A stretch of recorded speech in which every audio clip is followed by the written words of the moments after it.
Bueno, vamos a empezar con la lamentablemente última presentación de esta 67 edición de la Feria Internacional del Libro de la Universidad de Guanajuato. Ya se nos acabó la feria, pero qué gusto hacerlo con una publicación del programa editorial universitario. Este hermoso libro que tuvimos a bien editar gracias a la generosa intervención de dos doctores aquí presentes, el doctor Rogelio Castro Rocha y la doctora Claudia L. Gutiérrez Piña, y claro, de Beatriz Álvarez Klein, lo cual nos da mucho orgullo porque es una publicación pues muy importante. Bueno, para empezar esta presentación leeré algunas breves semblanzas. Beatriz Álvarez Klein nació en la Ciudad de México en 1957. En 1977 obtuvo la beca Salvador Novo del Centro Mexicano de Escritores en la rama de cuento. Estudió Letras Hispánicas en la Facultad de Filosofía y Letras de la UNAM. Ha publicado relatos, ensayos y traducciones literarias en las revistas Anavis, Cartapachos, Gaceta del Fondo de Cultura Económica, en la revista de la Universidad de México, en Plural, en Casa del Tiempo, en el suplemento cultural Sábado del diario 1+1 y el Boletín Azteca del Fondo de Cultura Económica y Penumbra. Desde 1982 ha laborado como traductora e intérprete. Algunos de sus relatos han sido recogidos en antologías. Publicó la traducción al inglés del ensayo Últimas Noticias del París de Anaïs Nin, de Emiliano González, en la revista estadounidense Anaïs en International Journal, así como la serie de minificciones Microsistemas Cerebráticos, en la revista canadiense Ruptures. Ha participado en los festivales literarios Abismos y Naves y Monstruos. Es coautora de la antología El Libro del Insólito, junto con Emiliano González, con quien compartió muchos años de vida y cuya autobiografía presentó en esta misma casa de estudios. Y ahora también presentaremos la de Alejandro Montes Santamaría, quien generosamente también ilustró hermosamente este libro. Alejandro nació en Ciudad de México en 1978, es fundador y director del reconocido Festival Internacional de Cine de Terror Aurora, además de diseñador gráfico, artista visual y docente. Su obra se centra en los temas del terror sobrenatural, la fantasía y la ciencia ficción, configurando un universo creativo que refleja su trayectoria personal y profesional. Ha ilustrado textos del escritor Bernardo Esquinca y ha creado materiales para la banda de rock Agony Lords. Su trabajo como grabador e ilustrador lo han llevado a la exploración y experimentación artística con distintos materiales y técnicas. Bueno, estos son los que integran esta mesa y yo les cedo con mucho cariño la palabra.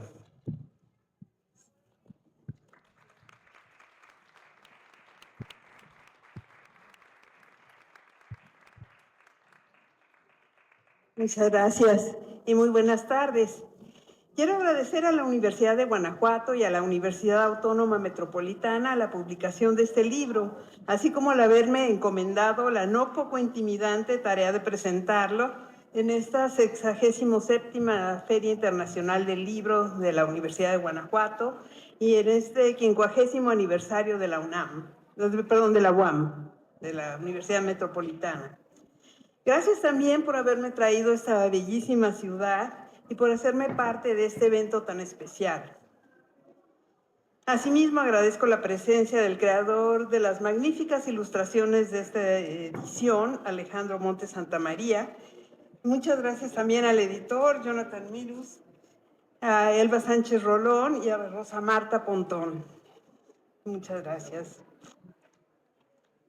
Y bueno, y gracias también a Jazmín, que seguramente algo hizo para esta publicación. Bueno, la relación de Emiliano González con esta casa de estudios y su editorial se inició en el año 2020, con la publicación del libro de relatos La ciudad de los bosques y la niebla, compilado y prologado por el escritor Miguel Lupián. Emiliano, que no solía participar en eventos literarios, asistió a la presentación en la Ciudad de México y pudo constatar allí el gran interés que su obra seguía y sigue despertando en el público lector. Quedó también muy complacido con ese volumen que reúne cuentos que solo habían visto la luz en suplementos de periódicos y revistas. Y si bien un gran número de ensayos, algunos de ellos publicados y muchos otros inéditos, en muchos de ellos Emiliano nos narra diversos momentos de su vida, En la última década de esta redactó la autobiografía que también publicó la Universidad de Guanajuato y que mencionó Jonathan, con estudios preliminares de Rogelio Castro Rocha y de Claudia Gutiérrez Piña, y compartí con Miguel Lupián el honor de presentarla. Por tercera ocasión, ahora junto con la Universidad Autónoma Metropolitana, se publica aquí un texto de Emiliano, el texto que ha tenido una vida un tanto azarosa. Salió por primera vez en agosto de 1982 en la revista de la Universidad de México, esta sí UNAM, con ilustraciones del pintor, escritor y mago inglés Austin Osman Spare, elegidas por Emiliano de su libro de los sátiros, varias de las cuales le sugirieron la novela. Después, en una versión modificada, formó parte del libro Casa de Horror y de Magia, Joaquín Mortiz, 1989, el cual fue escasamente distribuido y hoy es prácticamente inconseguible. Y esa versión es la que reprodujo Vicente Francisco Torres en el fascículo 84 de la colección Material de Lectura de la UNAM. La versión íntegra vio nuevamente la luz en España en el año 2008 en la revista Ultar, misma que se consigue solo en el viejo continente y por suscripción. De manera que hoy es motivo de gran celebración el poder leer nuevamente en México la versión completa que Emiliano prefería, y además con ilustraciones nuevas que la interpretan gráficamente con singular acierto. Emiliano siempre amó las ediciones bellamente ilustradas, como buen coleccionista y lector ávido de libros antiguos, lo cual espero puedan ustedes constatar en los próximos años. Y ciertamente las ilustraciones de este libro habrían sido de su agrado. Habría disfrutado el inquietante modo en que lo figurativo y lo cuasi abstracto evocan el ambiente de misterio, embrujo y horror de esta narración. El discípulo. Este es un título que permite percibir la obra de Emiliano desde múltiples aristas.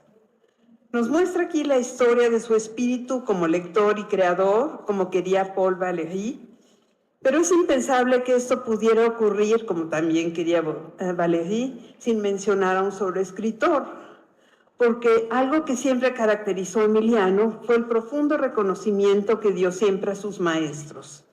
Y hablamos aquí de los que formaron su prosa y su verso, así como su estética y su filosofía, y le revelaron los secretos de las ciencias ocultas. Entre sus principales maestros en el arte literario encontramos al galés Arthur Machen, cuya obra inspira en gran medida esta novela, sin que por ello sea menos original.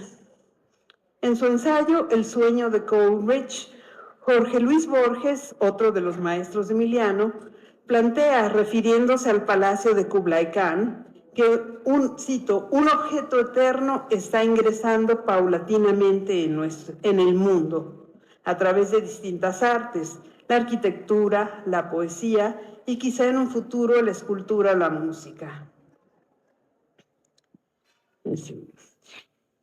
Perdón. En el argumento del discípulo, y no es casualidad que ahora se publique en la colección onírica, otra realidad penetra a través de los sueños en la del protagonista. Y en cuanto a la nuestra, podríamos decir que una historia arquetípica, o mejor, una experiencia intemporal, se está abriendo paso poco a poco para entrar en nuestro mundo. La conocemos primero en la novela El gran dios Pan de Machen, después en su relato El pueblo blanco y posteriormente en El discípulo. Emiliano encuentra en la obra de Machen esta experiencia sagrada de la que, años antes de leerla, recibió las reverberaciones en su infancia y adolescencia temprana, así como siendo ya su lector avesado, una estética literaria centrada en la búsqueda del éxtasis, mismo que según Machen puede ser suscitado igualmente por el bien o por el mal, aunque uno y otro la alcanzan por caminos distintos. Y es posible encontrar este éxtasis en una realidad que subyace a la que percibimos cotidianamente. Y cito, como Emiliano en La herencia de Tulu, Hay sacramentos del mal a nuestro alrededor. Al igual que en los relatos y poemas de uno más de sus maestros literarios, Howard Phillips Lovecraft, junto con sus nietos, entre comillas, Emiliano crea una geografía propia. En el discípulo resuenan ecos de lugares, objetos y personajes de sus obras anteriores y a su vez anuncian otras posteriores.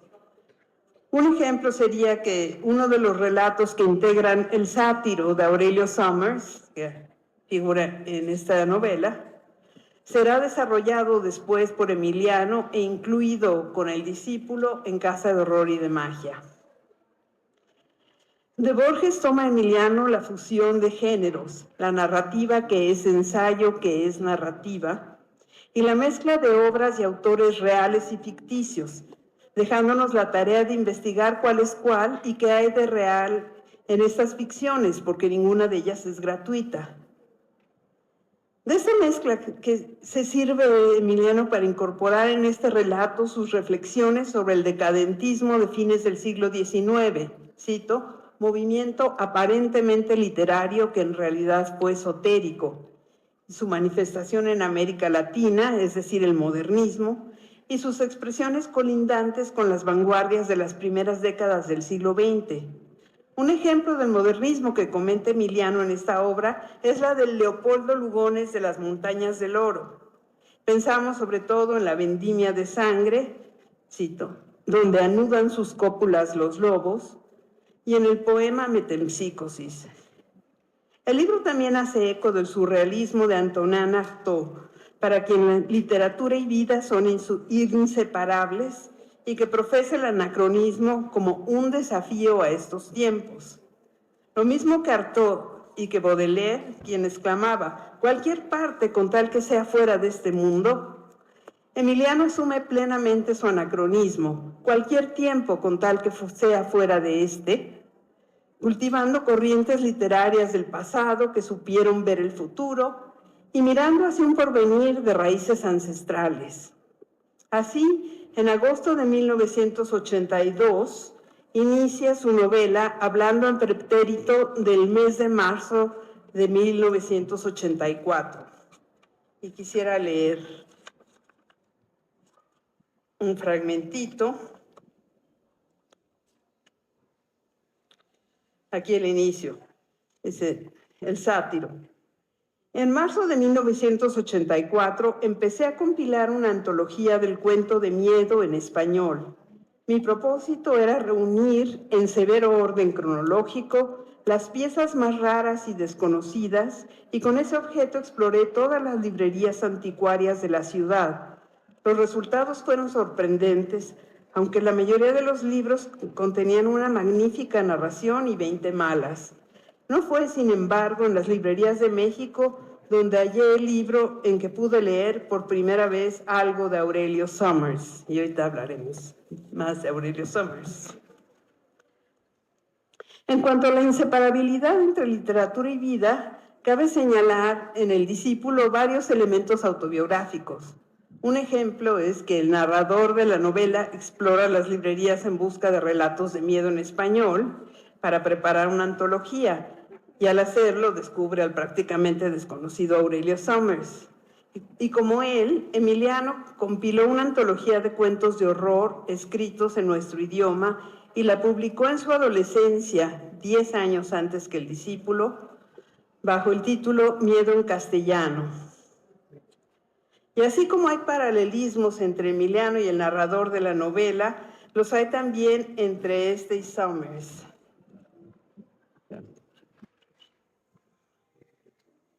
Entonces dice, llevando conmigo la fotocopia de El sátiro, un libro sobre el que versa la novela, me dirigí hacia Dillington, el pueblo del reverendo. La abadía es que, bueno, Emiliano hace esta búsqueda de cuentos, luego el narrador publica su antología y posteriormente viaja a Inglaterra para realizar una antología de cuentos ingleses. Y entonces en sus búsquedas de librerías allá, encuentra una antología que incluye un cuento de este autor, Aurelio Summers.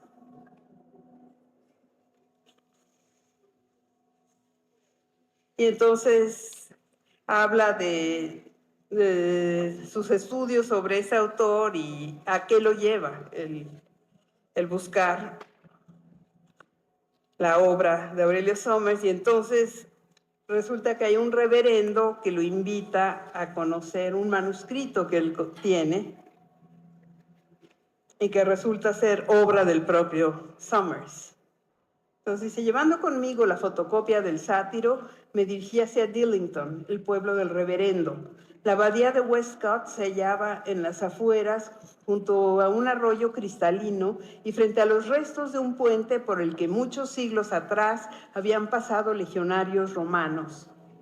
La abadía era una construcción gótica tardía que en los ramajes de sus frisos, en los adornos de hierro forjado, en las vidrieras multicolores, en los capiteles, en las gárgolas e incluso en la aldaba de la puerta principal, mostraba las exageraciones más turbadoras. Lo alto de la fachada estaba ocupado por un carrillón con figuras mecánicas de grifos y de quimeras. Bajo el sol casi tropical, estos animales fulguraban siniestramente.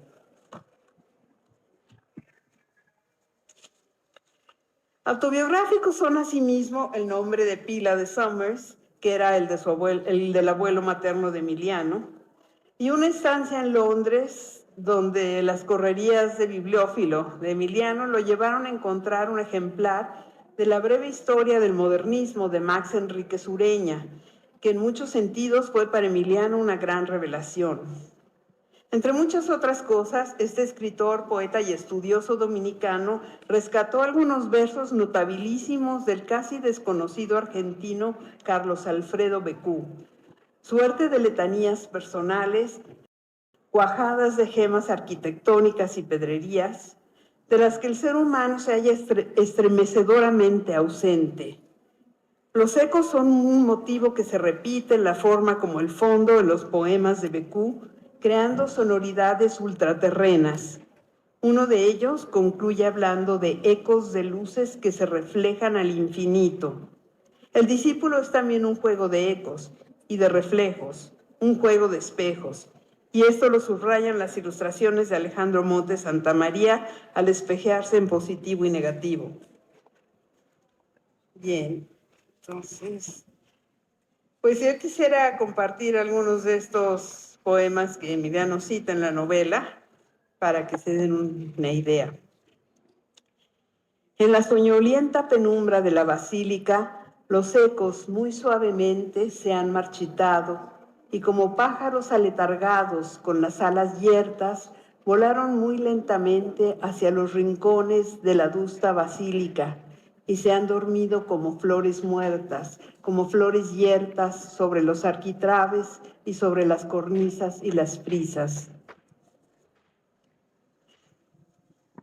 Y otro poema también. Los pavorreales, alhajas vivas de esmalte y gemas, se pasean por el mosaico del regio patio. Una fuente de jaspe, cuajada de gemas, jaspe azulado, crisoverilos de vetas pardas, lentamente murmura en el medio del patio, y los muros de obsidiana pulida reflejan al infinito los pavorreales y los mosaicos y las columnas, ecos de luces que se reflejan al infinito. Bien. Hallaremos en esta novela, como dije, hay aquí los ecos, los reflejos, los espejos. Y hallaremos en la novela otros espejos que nos harán pensar en el espejo cósmico que refleja todo el universo, o en el espejo de San Pablo, que como el de Tezcatlipoca, devuelve una imagen distorsionada de la realidad, o su rostro verdadero. Entre los maestros de Emiliano hemos mencionado a Machen, a Lovecraft, a los decadentes, a los modernistas, a Artaud. Discípulo es asimismo el que aprende de las artes mágicas, y en este sentido muchos de los maestros literarios de Emiliano tuvieron contacto o formaron parte de la Orden Hermética de la Aurora Dorada que surgió en Inglaterra en 1888. Allí un familiar de Alice Liddell, la Alicia de Carroll, ocupó un lugar prominente. Otro de sus miembros fue el dudoso reverendo Montague Summers, entregado al estudio de la demonología y la vampirología. Bram Stoker, Machen, Yeats, Algernon Blackwood, Florence Farr, Aleister Crowley, a su vez maestro de Osman Spare, transitaron por la orden y todos ellos la fueron abandonando por una rebeldía ante sus jefes secretos que, sin darse a conocer salvo a los más privilegiados, exigían fe ciega y obediencia absoluta. La novela El discípulo alude también a este aspecto de un grupo que, pese a estos inconvenientes, profundizó en el conocimiento de las ciencias ocultas y muy particularmente de la alquimia. Esta ciencia oculta, entendida como disciplina espiritual, busca el perfeccionamiento del espíritu mediante un proceso que sigue 3 etapas, nombradas según 3 colores, desde la putrefacción o el caos, pasando por la purificación, hasta lograr el oro o piedra filosofal y con esta la eternidad. A propósito de los estudios del reverendo Summers, viene a mi memoria el extraordinario filme de Carl Theodor Dreyer, Vampir, que más que narrar una historia de vampiros, nos hace vivir la experiencia vampírica. De igual modo, al leer El discípulo, vivenciamos un proceso alquímico a la inversa. Podemos decir que una prueba de la excelente factura de una narración de horror es el hecho de que disfrutemos no solo de leerla, sino de releerla 1 y 1000 veces, aun cuando ya sepamos cómo termina. Es el caso del discípulo. Y cito. Bueno, según Machen, el sello distintivo de la literatura digna de este nombre es la presencia del éxtasis, el arrobo que sentimos por algo que nos sobrepasa. Y ciertamente este embelezo está presente en la novela que hoy nos ocupa. Literatura mística, ahora sí cito, literatura sagrada, literatura que no pretende hablar del éxtasis, sino ser el éxtasis, manifestarlo. En El discípulo se nos revelan pistas y claves en el lugar preciso y el momento justo. Cada palabra ha sido elegida cuidadosamente y a la vez su lenguaje fluye y nos envuelve, nos hace sentir en casa, aún en los momentos más espeluznantes y paradójicamente a sus implicaciones.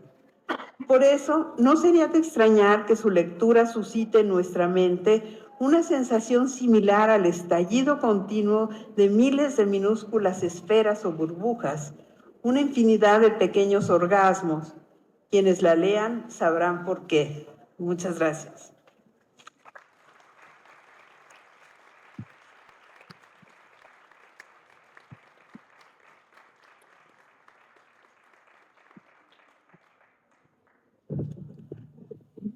Bueno, ahora le cedemos la palabra a Alejandro Montes Santamaría, quien ilustró hermosamente este libro.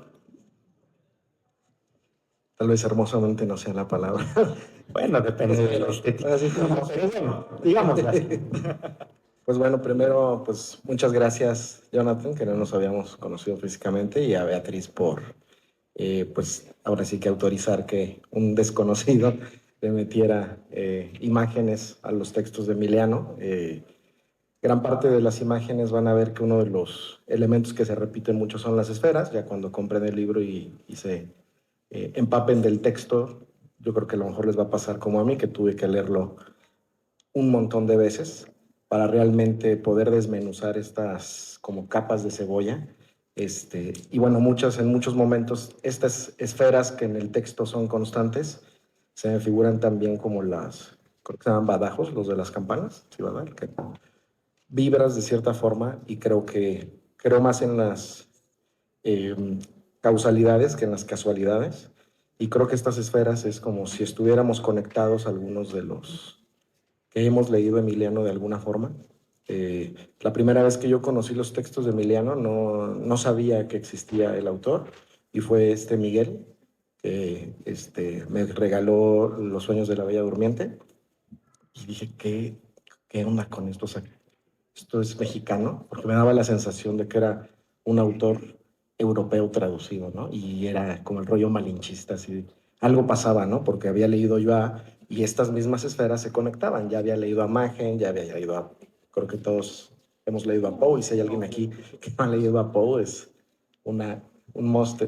O sea, tienen que hacerlo, ¿no? O sea, siento que empezó a conectar cosas, ¿no? Yo empecé a leer Emiliano y me di cuenta de que ya imaginaba cosas, supongo que por tener algunos autores que admirábamos en común, pero el pensar que un mexicano estaba haciendo esto era más emocionante aún, porque también llegué tarde a Amparo Dávila, ¿no? Y vino un amigo que estuvo hace unos días aquí, Santiago Caruso, el que me presentó a Amparo Dávila, ¿no? Vino alguien de fuera a decirme esto, ¿no?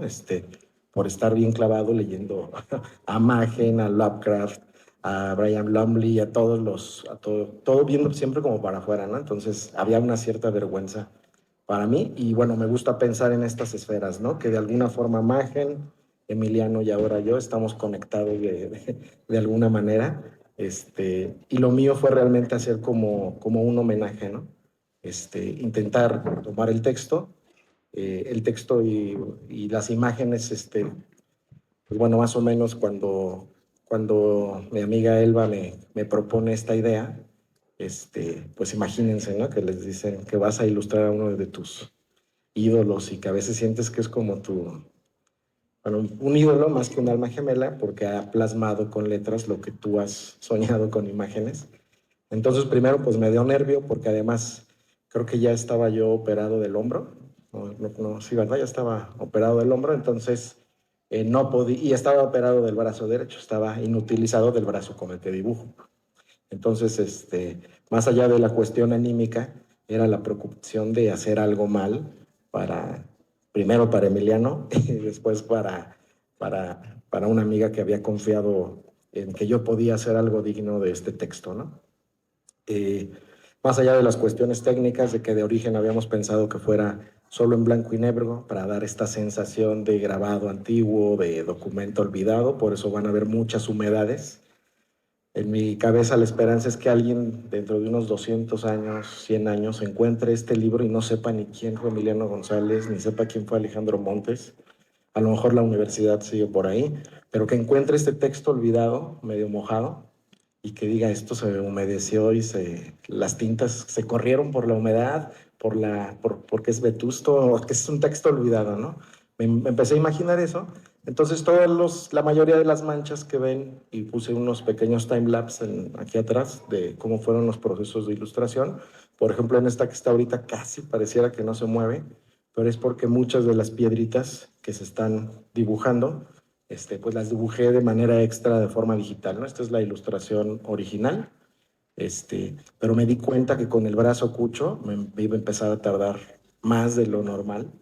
Entonces, bueno, escaneé. Muchas de las manchas de tinta que ven son escaneadas, hechas con tinta china y después escaneadas, porque también quería que las ilustraciones tuvieran la mayoría las mismas características, ¿no? Les digo, como de esta cuestión como antigua. Y también pensando en un escritor mexicano, decidí algo que pareciera totalmente irrelevante, pero para mí era muy importante, era utilizar lo más posible materiales hechos en México.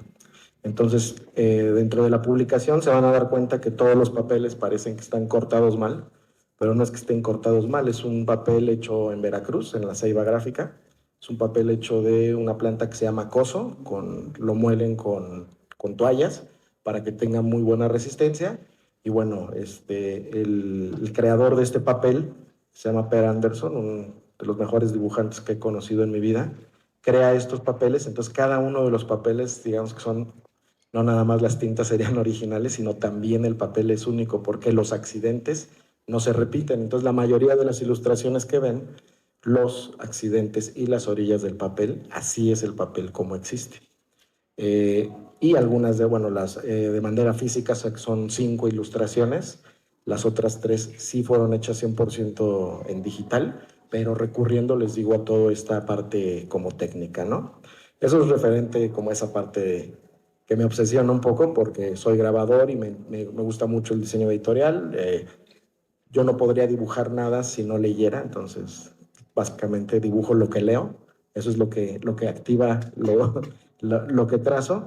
Y hoy fue una sorpresa muy, muy padre también porque, digo, además yo no sabía que, digamos, técnicamente clausuramos la feria, la edición 67, y eso había estado muy padre también. O sea, nunca había presentado algo mío aquí, siempre había presentado cosas de alguien más. Entonces, el poder clausurarlo en mi universidad, donde trabajo, con mis amigos, en un libro que además, tanto Fabi con la corrección que hizo ahí del texto y Jaime, que el trabajo de diseño editorial, la verdad es que está brutal. Todavía estuvimos trabajando al final unas texturas unas texturitas para unas hojas que vienen ahí en negro, pero la verdad es que para mí fue una sorpresa súper brutal ver este espejo que bien Beatriz menciona ahorita, ¿no? Estas imágenes como en negativo, hay unas que no están en negativo, solo tienen una pantalla gris, solo una de ellas, las demás está en negativo. Entonces, este espejo es donde les digo que creo más en las causalidades que en las casualidades. Son ciertas cosas que a lo mejor si las hubiéramos planeado no habrían salido como tal, ¿no? Y hablando ya específicamente de cómo abordé el texto, les digo, primero estaba la cuestión anímica de que si lo podía lograr o no,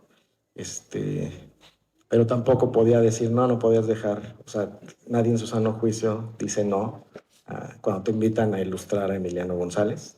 Bueno, si no lo conoces, pues a lo mejor no, pero lo bueno es que yo no tenía ese velo en la cabeza de no conocerlo. Más bien les digo, fue más ilustrar al que considero yo el mejor escritor de literatura fantástica sobrenatural mexicano. Es más, o sea, intento buscar a alguien más y no recuerdo a alguien que lo haya hecho así. Como él, creo que no, digo, y ojalá que alguien por ahí diga, no, pues sí, existe este otro para que tenga algo más, algo nuevo que descubrir. Creo que el libro, además, se une a esta trilogía de las otras 2 publicaciones que tiene ahora la universidad. 2 de ellas, si no estoy mal, o al menos la primera, Emiliano alcanzó a verla. Sí, ¿verdad? La autobiografía también. Sí, pues estos amigos que tengo, tuve la oportunidad de que mi edición de este libro viene firmado por Emiliano, porque ellos fueron a la presentación y, bueno, Elba y Daniel fueron los que me hicieron ese favor, porque yo sí soy fetichista de los objetos firmados y que tengan esas ediciones limitadas, ¿no? Como buen friki, soy amante de las ediciones limitadas. Entonces, pues ese es un plus más, ¿no? Saber que ahora, de alguna forma, formo parte del universo de Emiliano. Me hubiera encantado escucharlo porque estoy seguro que desde donde está viendo y seguramente se burlaba de mí mientras sufría borrando y dibujando y borrando y dibujando, intentando explorar esto, y algunas ilustraciones quedaron fuera, pero la verdad es que tengo una cosa que se llama borrar vacui. Pues en las ilustraciones creo que lo van a ver, necesito saturar, me cuesta mucho trabajo detenerme. Entonces, el total de ilustraciones fueron 16, pero ya al final no funcionaban con el texto. Entonces, a veces, bueno, mi esposa es la que me dice, a ver, calma tu cabeza, ya no más. Y creo que este número de ilustraciones espero haberlo hecho bien, espero que les gusten y principalmente es un texto que es muy difícil hacer un spoiler de lo que sucede, porque es muy difícil entenderlo a la magnitud de lo que es en una sola vuelta. Para mi comprensión lectora sí fue, a lo mejor para ustedes no, pero espero que disfruten tanto el libro como yo disfruté ilustrarlo.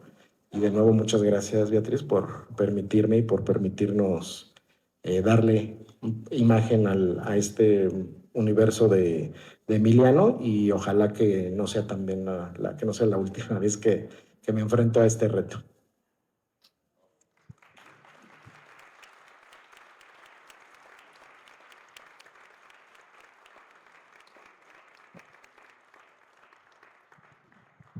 Bueno, como comenté, ya se nos está acabando la feria. Vale recalcar, decir esto, que esta edición, una de las invitadas, de las universidades invitadas, porque tenemos las 5 de Costa Rica, es la UAM, que cumplió 50 años. Digo esto porque esta edición se pensó en coedición con la UAM. Lamentablemente no se pudo lograr por cuestiones de tiempo. Sin embargo, hicimos una suerte de sinergia editorial entre el programa editorial universitario y la UAM para que esto fuera una versión conmemorativa entre las dos universidades. O sea, si ustedes van al stand de la UAM, creo que todavía hay algunos tipógrafos de José Rojas Garcidueñas, y en ese libro, como en este, encontrarán la leyenda, para que no se olviden cuando compren este libro, que fue en esta feria. Y dice, 67 años de la FILUG, 50 años de la UAM, una vida de labor editorial. Y ahora, sin más, si tienen alguna pregunta, pues, una vez... Bueno, yo sí, quisiera adelante. nada más agregar algo ahora a propósito de las palabras de Alejandro, de esa relación entre la literatura y el arte gráfico, que es algo que para Emiliano siempre fue muy importante.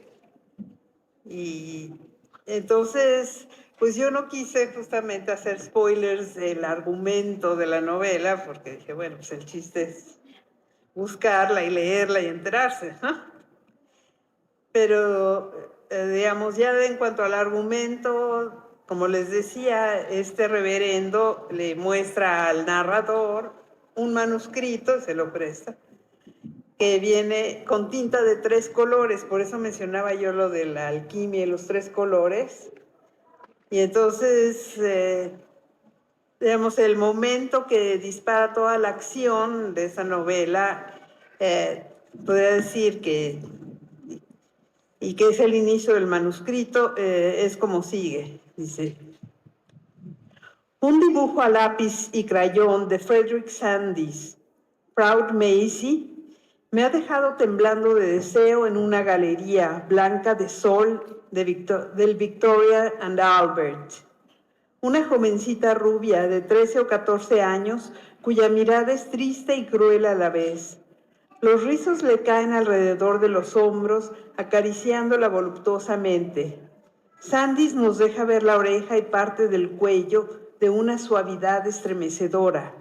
Las mejillas parecen exigir besos sobrehumanos, mordidas de ángel. Con sus dientes de ninfa apresa uno de los mechones del ovillo que su mano izquierda, regordeta y llena de hoyuelos, enreda y desenreda. Y sus ojos, azules, verdes, parecen tramar infidelidades exquisitas. Proud Maisie, no he visto en las calles una sola niña que se te parezca.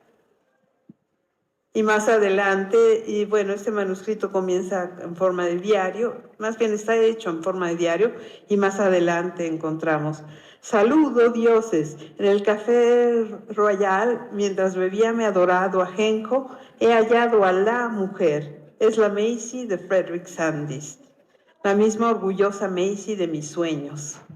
Entonces, bueno, espero que todo esto despierte su curiosidad sobre qué es lo que ocurre en esta trama de amor, y a la vez todo esto de lo que hemos estado hablando, de los espejos, de la esfera, de las esferas,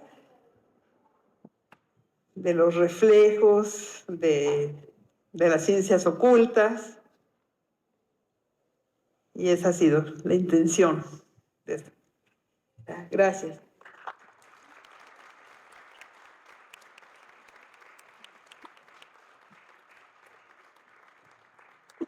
Bueno, así como dijo Alejandro, es un honor que tengamos a títulos de Emiliano González en nuestra universidad. Y bueno, si alguien tiene una pregunta, todavía tenemos un poco de tiempo, y si alguien quiere preguntarles algo directamente, yo sé que hay muchos investigadores aquí que ya tienen este honor, pero si hay alguien más del público interesado en preguntar algo, adelante, este es el momento. Pues, Sí, gracias por acá. Bueno, mi nombre es Luis Gutiérrez. Ahorita mencionabas algo, Alejandro, el tema de casualidad o causalidad. Trato de organizar mis ideas para el comentario. Como verán, bueno, con la familia, las pequeñas que prácticamente desde el vientre y desde meses estamos en todo esto, FENAL, festivales diferentes. He encontrado en esta edición stands muy interesantes, dicho sea de paso, de esas librerías que son casi como recovecos. No soy ni científico ni artista, pero estoy pensando de hace mucho tiempo echar a andar un tema de gestoría cultural y divulgación científica, que es otra cosa.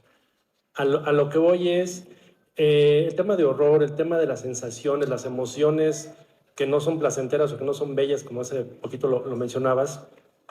Cabe también decir que hoy veíamos una película que quizá varios han visto, la de Wall-E, y una de las pequeñas decía, es que es una película triste.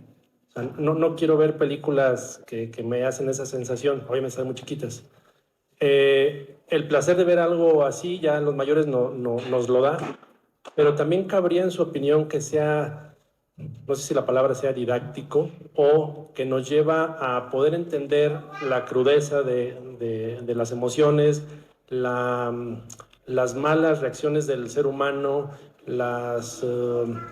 pues sí, esta parte que no es lo bello de la humanidad, por medio de la literatura, por medio de la imagen, puede llevarnos a esto, a enseñarnos a manejar las emociones y sensaciones que no son placenteras. No sé si me expliqué en este tema.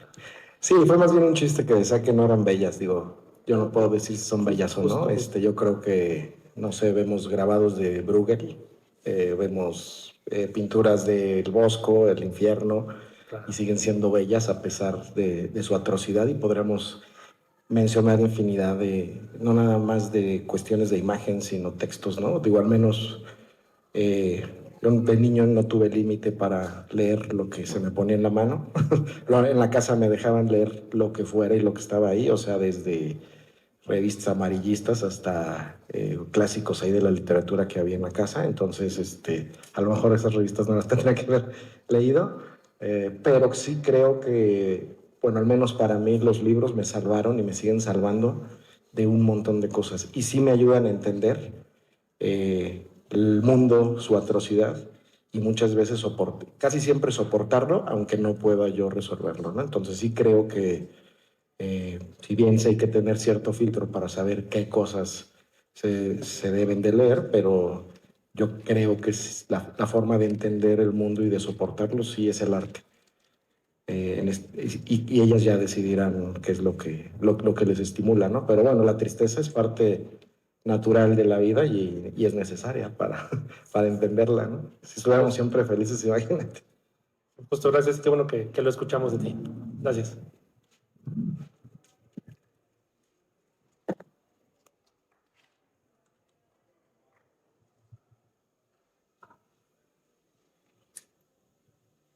No te asustes, Master, va para ti. Bueno, Alejandro, fíjate que tenemos una parte de nosotros que es muda y ahorita tú hablabas acerca de eso, el espejo, el reflejo tal cual. Siempre nosotros somos los que le hablamos a nuestro reflejo, ¿no? Pero el reflejo pocas veces nos dice palabras. Nos da imagen, pero no palabras. Si hoy le permitieras hablar a tu reflejo, ¿qué te diría? No diré nada bueno. O sea, creo yo, o sea, creo que soy noble y civilizado porque hay ciertas, pues normas sociales, ¿no? Pero si realmente no hubiera una represalia por lo que decidimos, no saldría nada bueno de esto, ¿no? Ahorita que decías lo del reflejo, y eso fue una cosa que no logré representar en las imágenes, pero que Jaime creo que sí lo logró en este rollo de poner las imágenes a la inversa, es que muchos de los momentos de las esferas que plasma Emiliano tienen que ver con los reflejos y en mi cabeza, cómo deforman. Imagínense, muchísimas esferas como espejos que se están moviendo además. O sea, Lo más cercano podría ser estos efectos de la película de Terminator 2, en el robot este que es como de Mercurio, o observar Mercurio.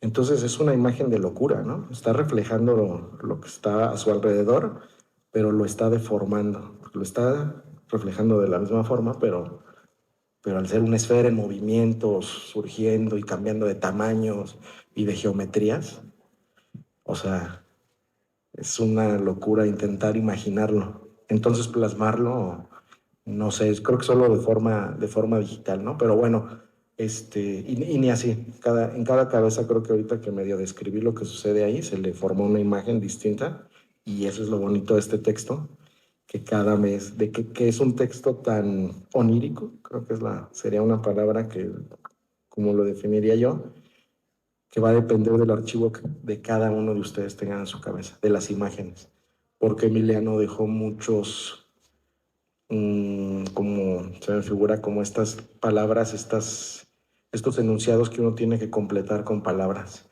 pero él lo hizo para completarlo con imágenes, o al menos eso a mí me pareció, ¿no? Y una de esas cosas fue este rollo de los reflejos. Yo quisiera agregar algo sobre la pregunta anterior. Aquí en este libro viene la respuesta que da Emiliano. Dice, la literatura debe consignar todo aquello que no es el mundo visible. Por medio de la obra literaria nos purificamos para la muerte. La muerte es el paso del mundo que compartimos con todos al mundo que hemos creado en nuestras obras. La obra literaria es el mundo más intenso. De ahí ese sabor a Edén que tienen aún los peores infiernos de la literatura. Esos infiernos nos dicen, sin nosotros, el jardín de las delicias del lenguaje sería muy aburrido.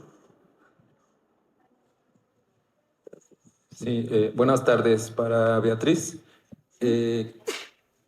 Me salgo un poquito del discípulo y quisiera ver si nos pudiera comentar algo sobre el libro de lo insólito con relación a cómo fue armado, porque es un libro que también tiene una base gráfica muy importante. Si usted tuvo participación en la selección de las imágenes de Emiliano y algunas otras que están por ahí, y sobre todo en los textos, cómo fue el armado entre los dos del libro. Y aprovecho también para preguntarle si se tiene contemplada alguna reedición del libro, porque es muy difícil conseguirlo. Muchas gracias. Pues realmente, bueno, Emiliano también gustaba mucho de dibujar. Entonces, sí, este libro de lo insólito está ilustrado con dibujos hechos por Emiliano, que realmente él fue quien eligió qué dibujos poner. En cuanto a los textos, pues íbamos viendo varios libros que íbamos a encontrar. Es que fue una época muy extraña en la que se iban apareciendo en nuestras vidas libros que guardaban relaciones como muy particulares unos con otros y aparecían como de manera mágica. De hecho, Emiliano tenía esa cualidad de magnetizar libros. Por ejemplo, un libro al que alude, no menciona, pero sí alude aquí en o sea, no menciona como tal, pero de alguna manera sí, en este libro, que es La Cámara Oscura de Leonard Klein, y que ahora ya existe en traducción, en aquella época no estaba traducido. Pues cuando yo fui en el 82, en un viaje a Boston y a Nueva York y a Providence, Rhode Island, lo busqué muchísimo en librerías de viejo. Mi hermana vivía en esos momentos en Boston, estaba estudiando ahí, entonces dejé su dirección por si aparecía, nunca le escribió nadie. Pensé, bueno, a ver si de perdido una fotocopia. Entonces fui a la biblioteca esta grande de Nueva York, nada. Fui a una biblioteca pues, de dimensiones bastante parecidas en Boston. Nada más encontré una traducción hecha por Leonard Klein de una novela francesa, pero nada de La Cámara Oscura. Y a las 2 semanas de mi regreso me dice, mira, y me muestra. Había conseguido en una librería de viejo en México La Cámara Oscura de Leonard Klein. Y así iban llegando de esa manera esos libros, entonces pues a veces mi participación es que a veces me gustaban algunos libros, algunos cuentos que encontraba ahí o algunos poemas y los iba traduciendo. Y luego por estas relaciones que hubo entre estos textos, pues sí, las seleccionamos para que formaran parte del libro. Hubo muchas cosas que no incluimos, ya el proceso del libro en sí fue como de año y medio, ya pensando en reunirlas en una antología, pero ya años antes pues fue también encontrar, traducir, y ya luego decidir cuál sí, cuál no. Y el criterio era como estas relaciones secretas, por así decir, entre los libros, que fueran llevando un hilo conductor, que iba tanto tenía que ver con el horror, tenía que ver con literatura fantástica, con magia. Y esa fue la intención, ese fue el criterio de selección. Gracias. Bueno, si ya no hay más preguntas, solo 2 cosas ya para irnos. Habrá algunos afortunados que debajo de su asiento tengan una nota y quien tenga la nota pues se habrá ganado un libro gratis.